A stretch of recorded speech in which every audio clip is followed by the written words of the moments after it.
No-till gardening is revolutionizing how we grow food, focusing on improving soil health without disturbing it. By leaving the soil undisturbed, we protect the ecosystem of beneficial organisms that thrive in the ground. This method enhances water retention, reduces soil erosion, and fosters a rich microbial environment.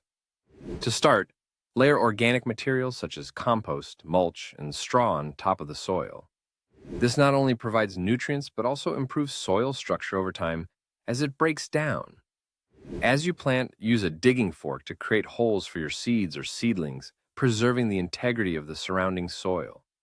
Earthworms and beneficial insects flourish in this undisturbed environment, further enriching the soil. Additionally, no-till gardening promotes biodiversity, helping to control pests naturally, minimizing the need for chemical treatments.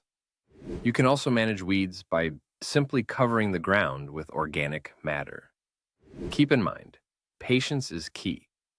No-till systems may take time to show results, but lead to healthier, more resilient plants.